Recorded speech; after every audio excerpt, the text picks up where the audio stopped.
Business Skills 360, the podcast that looks at the other side of business English. Hello, and welcome back to the Business Skills 360 podcast. I'm Tim Simmons, and today we're going to take a look at how to sell your ideas. You may be full of great ideas, but exactly how do you get people to buy into them? How do you get people on board with your brilliant plans? Well, today I want to share a few tools and techniques that will help you do just that. These tools and techniques have two important effects. They build connections and they build credibility. The connections can be between you and your listeners, but they can also be between your listeners and your idea. Those connections will generate buy-in, and that credibility can be your credibility and your idea's credibility. You and your idea have to be believable and trustworthy. Okay, let's start simple. One of the most basic yet powerful tools you can use is a person's name. People love to hear their own name repeated in conversation. It makes them feel important. It tells them that you care about them as individuals. This creates a strong personal connection between you and your listeners, which makes them more receptive to your ideas. So instead of telling me, "I think you should do a presentation on your project," tell me this: "Tim, I think you should do a presentation on your project." The effect is subtle, but strong. Great. Now, let's talk about what you do with your idea. You need to help people connect to that idea, to understand it, and to see how great it is. Making comparisons can help do that. People love to compare things, situations, points in time, people. We do it naturally. It's how we organize our world and how we evaluate things. So show people the difference between your idea and others. Show them exactly how your idea will make a difference. It's like the before and after pictures in an ad for a weight loss product. It's clear and persuasive, and people will be able to connect better with your idea. Now, why should people believe you? Well, you and your ideas need credibility. You need to demonstrate that you've thought your ideas through and that there is good reason to believe in them. To demonstrate that, you need to give evidence and provide concessions. Evidence is basically proof that your idea is a good one. Don't assume others might agree with you just because you're a fun colleague or a hard worker. Tell them why you believe what you do. And if the reasons are strong enough, they'll believe it too. Keep the evidence real. Show them examples that they can relate to, ideas that improve that connection between them and your idea. And then there's concession. Giving concessions means actually mentioning evidence or ideas that go against what you're trying to say. Don't talk about this too much, but show that you realize things aren't black and white, that nothing is perfect. It improves your credibility. Just think about the last time you heard someone refuse to admit any kind of criticism of their idea. That person didn't sound too reasonable, did they? Now, there's another reason to mention ideas that go against yours, to knock them down. You set them up, then you knock them down. You have to anticipate the criticism or the arguments against your idea. Then you acknowledge them. You say exactly what they are, and then you say why they don't make sense or why they should be ignored. In this way, you are taking and destroying weapons against your idea. It's a preemptive strike, so to speak. So remember, your ideas are only truly great if you can sell them to others. And to do that, use people's names, use comparison, give them evidence and concessions, and knock down your opposition's ideas before they get a chance to mention them. With those techniques, your ideas will stick. That's all for today. Next week, we'll look at different attitudes you can adopt that will help sell your ideas. If you'd like to test yourself on what we've just covered, have a look at the mybeonline.com website. There, you'll find a quiz about today's show, as well as a complete transcript. Thanks for listening.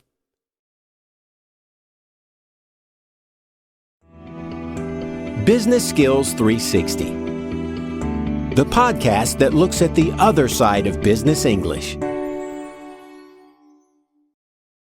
Hello, and welcome back to the Business Skills 360 podcast.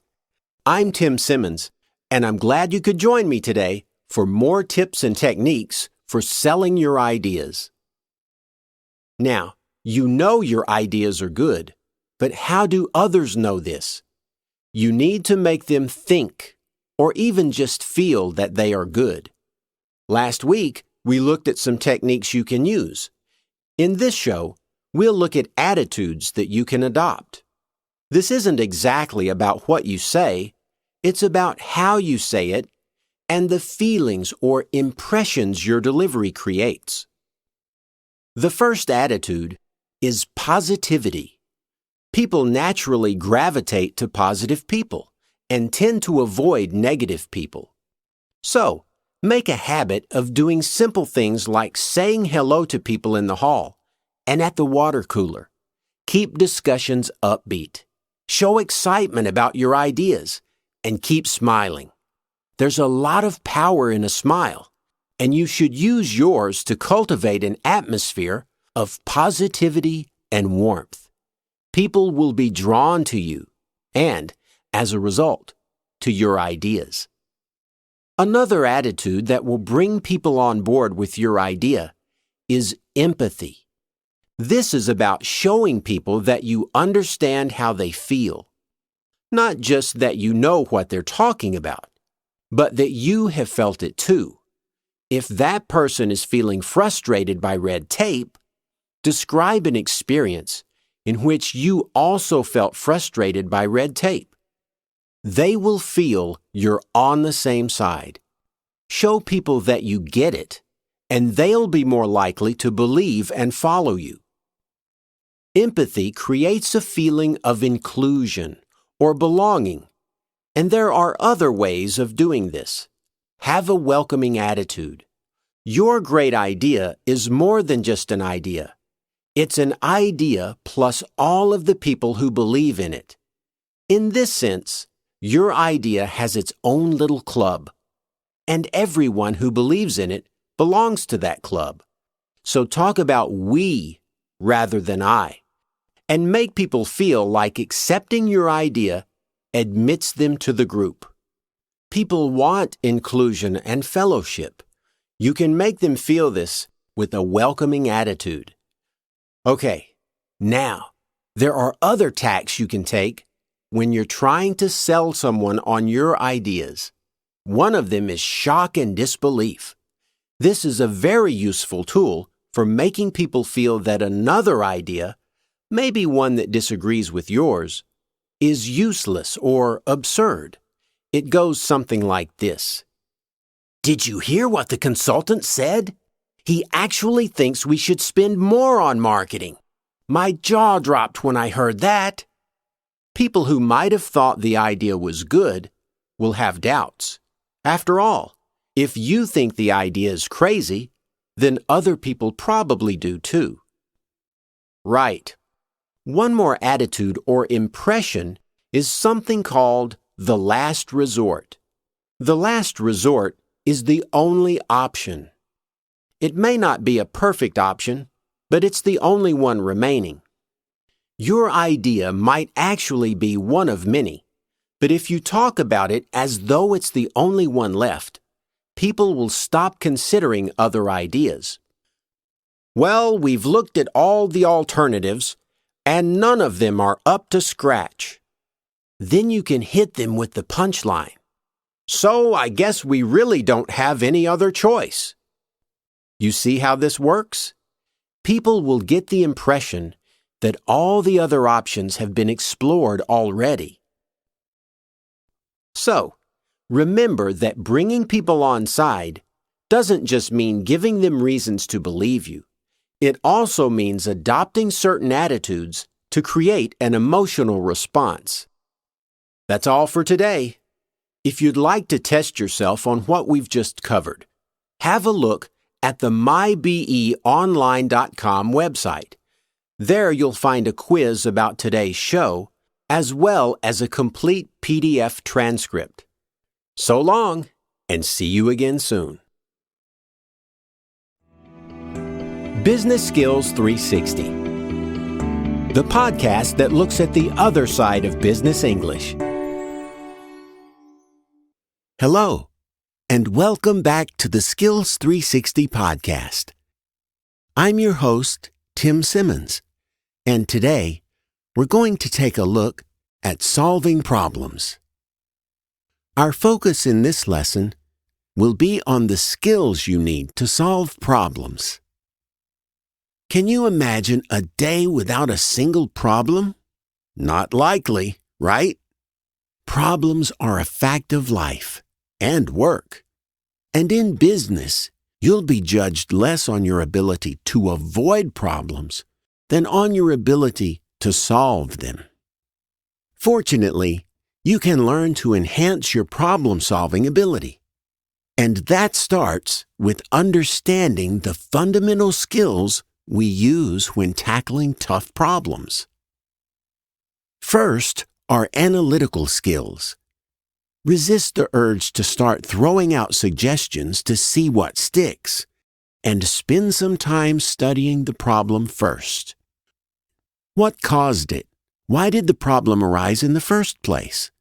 Can the problem be broken down into different parts? These are all questions you should be asking so that you can understand the problem better. Analyzing a problem requires critical thinking. Critical thinking enables you to understand connections between events and outcomes. It involves analyzing information, prioritizing, identifying patterns, and untangling complex cause and effect relationships. And the better your critical thinking skills are, the better problem solver you'll be. Related to critical thinking is creativity, or thinking outside the box. It's about looking at the problem from different perspectives. It's also about asking open-ended questions that create opportunities for exploration. Paired with analytical abilities, creativity will create new pathways and understandings. After all, as Albert Einstein said, you can't solve a problem with the same kind of thinking that created it. Creativity allows us to avoid this issue and to step outside our cognitive ruts. It allows for generating many innovative possibilities before evaluating which one is best. And I think we'd all agree that Albert Einstein knows a thing or two about problem solving.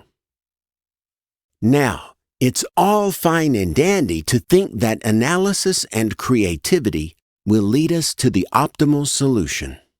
But there's a lot of trial and error involved.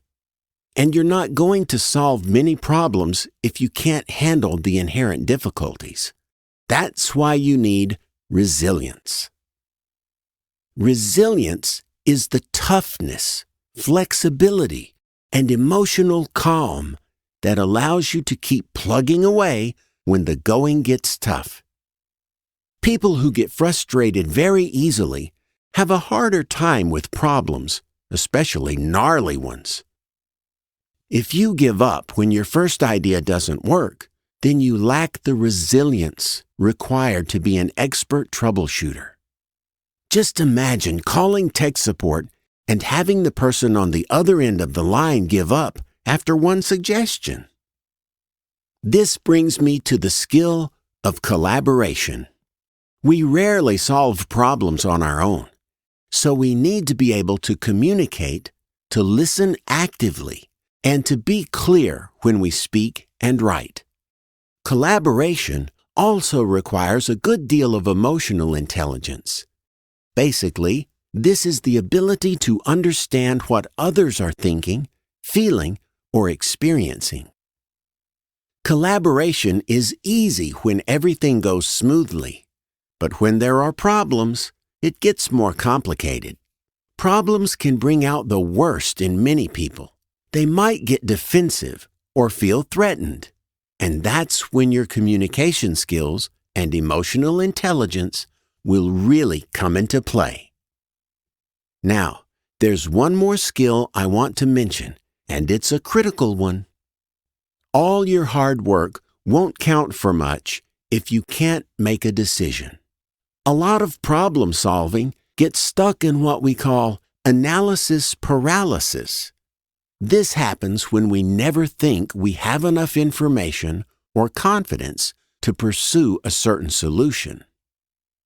So, to get out of this paralysis, we need to be decisive. That might mean you commit to what looks like the optimal solution given the circumstances. Or it means you help build consensus among a group of people for the optimal solution. Either way, as the decision maker or consensus builder, you need to push beyond the groan zone and take action. Will every decision result in a successful solution? No, but even if it fails, at least you've learned one more thing that doesn't work. And with the skills of analysis, creativity, resilience, collaboration, and decision-making, there's a much better chance that it will work. Fortunately, you can develop these skills.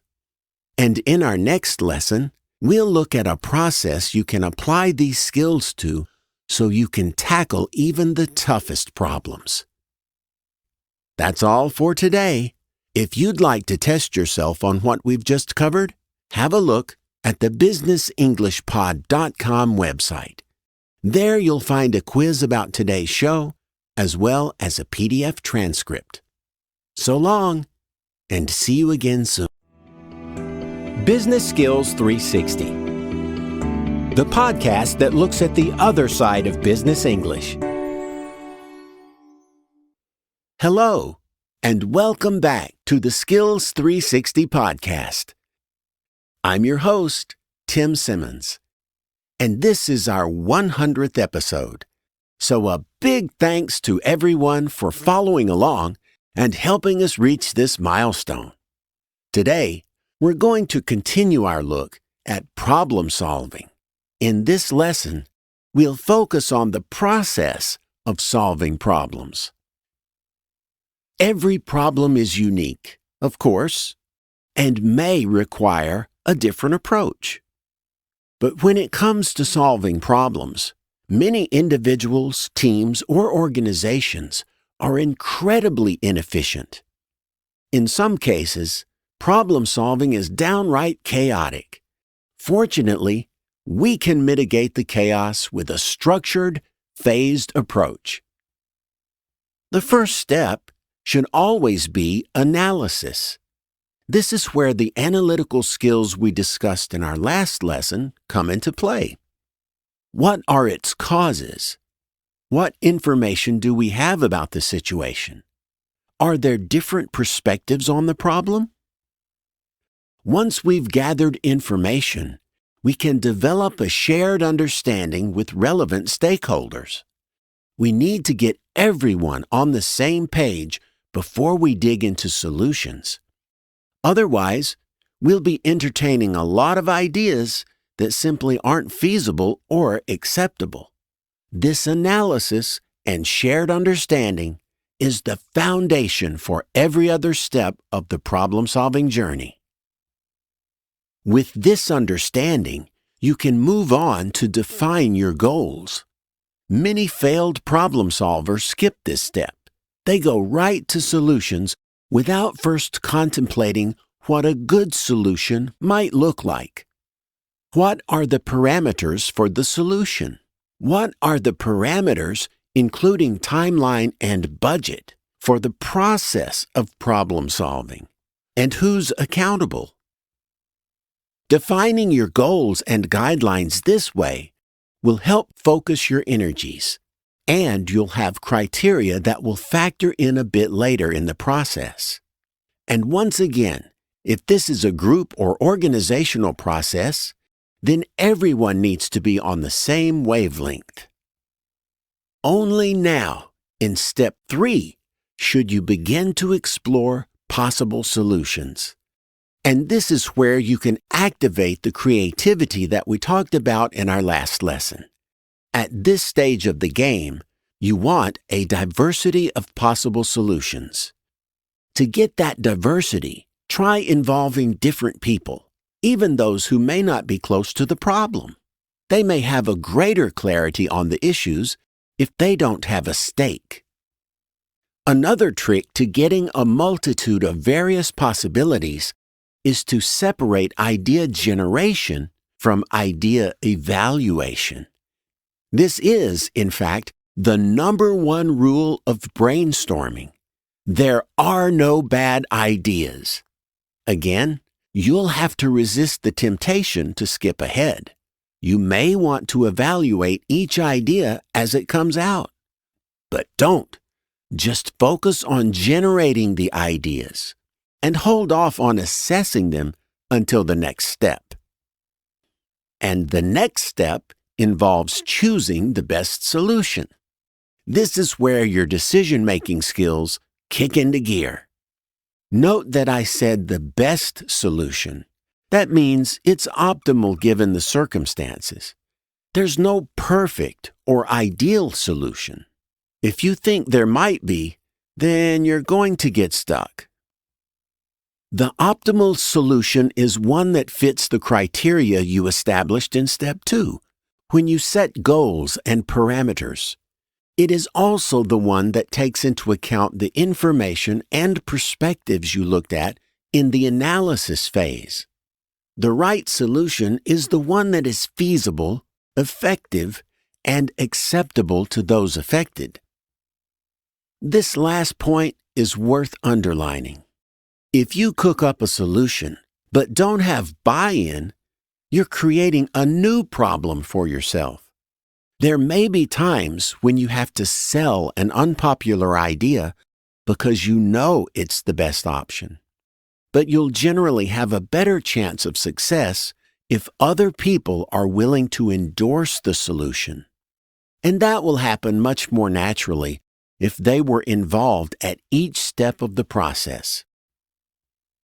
There's one more step in problem solving that's easy to forget: evaluation. Many people and organizations stumble from one thing to the next without stopping and taking a moment to reflect. So, find the time to debrief, get people together, and review the process. Did the solution work? Was it the right one? Could you have done anything differently? And might this solution work for other problems? These questions and this entire process will only serve to strengthen your problem-solving skills. Problems can't be avoided. As you well know, every team and every person will face them. But instead of floundering, take the time to find the optimal solution. Reduce the guesswork, engage other smart people, and, step by step, you'll become a better problem solver. That's all for today. If you'd like to test yourself on what we've just covered, have a look at the businessenglishpod.com website. There, you'll find a quiz about today's show, as well as a PDF transcript. So long, and see you again soon.